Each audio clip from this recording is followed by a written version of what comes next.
और यहाँ बापूजी समझा रहे हैं कि अगर हमें कफ, पित्त अथवा वायु जनित रोग हैं, तो उन रोगों का इलाज करने के लिए हम अपने वैद्य कैसे बन सकते हैं।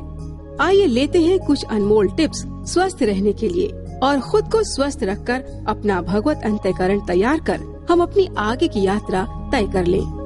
हरिद्वार के साधक, उन्हें एलर्जी हो गई है, 5 साल से दवाइयाँ लेता हूँ, खाता हूँ, लेकिन कोई फायदा नहीं।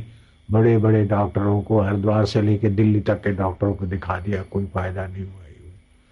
लेकिन उसने मेरे को कभी पूछा नहीं। जब वो खुजला रहा था मैं क्या तब बोला कि बापूजी ऐसा है। अरे मैं क्या इसमें बड़ी बात है।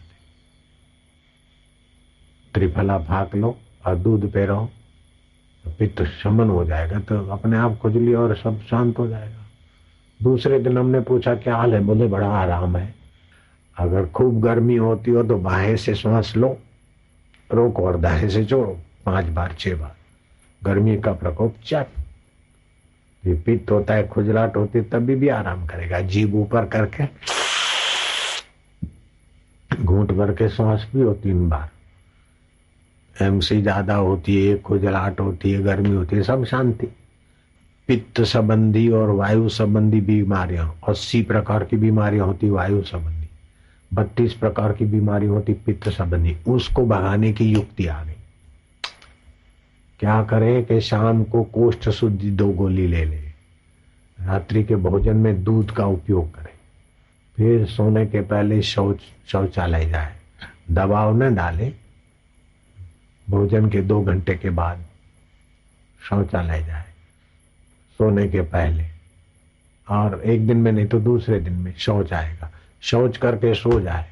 हा वायु चट। 80 प्रकार की बीमारी वायु संबंधी होती है, घुटनों का दर्द, फलाना दर्द, ये वो कंपन, उसमें आ रहा। 32 प्रकार का पित्त संबंधी बीमारियां। और दूसरा कितना आराम होता होगा वो रिसर्च और लेबोरेटरी में तो हम नहीं गए, लेकिन और भी कई फायदे होते।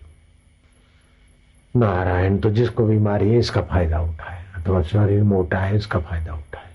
रात को देर से भोजन न करे और प्राणायाम 10-12 रोज करे अच्छी तरह से। और वो जो मंत्र दीक्षा के समय बताते ना, गर्दन दबोच के प्राणायाम करने के 20 से 25 श्वास, इससे बुद्धि शक्ति बढ़ेगी। और गर्दन आगे दबोच के करेंगे तो इससे भी। और फिर वो गुरु मंत्र से तो सारा 72,000 नाड़ियों में आध्यात्मिक ओर आ जाएगी। प्राणायाम पाप को, रोगों को मिटाने में, प्राणायाम में भगवान नाम होना चाहिए, गुरु मंत्र होना चाहिए, नहीं तो खाली रोग मिटाएगा थोड़ा बहुत। और फिर अति प्राणायाम करा, एक दिन ज्यादा किया, दूसरे दिन कम किया, तो फिर आगे चल के देखा देखी साधे योग छीजे काया बाढ़े रोग। फिर वो प्राणायाम की अति से और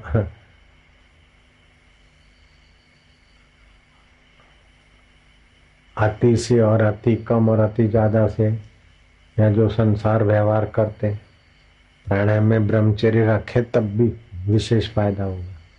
गृहस्थी आदमी तो कभी प्राणायाम करे, कभी फिर रात्रि को संसार व्यवहार करे, फिर दूसरे दिन उतने प्राणायाम करे, तो उसके लिए संभव नहीं है। और करेगा तो खुश्की भी चढ़ जाए, आज नहीं तो फिर बुढ़ापे में कुछ रिएक्शन हो जाए।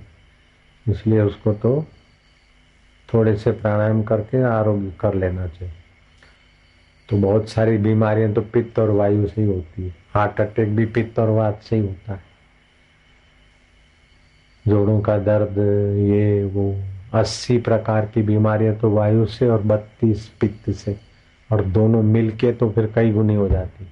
सारी बीमारियों की जड़ मिट जाए, ये खाली युक्ति से। ये सब लोगों के काम की चीज है। अगर बहरा हो गया तो प्याज का रस डाल दे तो कान खुल जाएगा। सरसों का तेल डाला करे 40 साल के बाद कान में। सर्दियों में नाक में भी सरसों का तेल डाले तो आंख, नाक, कान ठीक रहेंगे। लेकिन आखिर शरीर जलने वाला, ये समझे ये मरने वाला है, हम अमर है। हम परमात्मा के परमात्मा, हमारा शरीर संसार का और संसार शरीर का।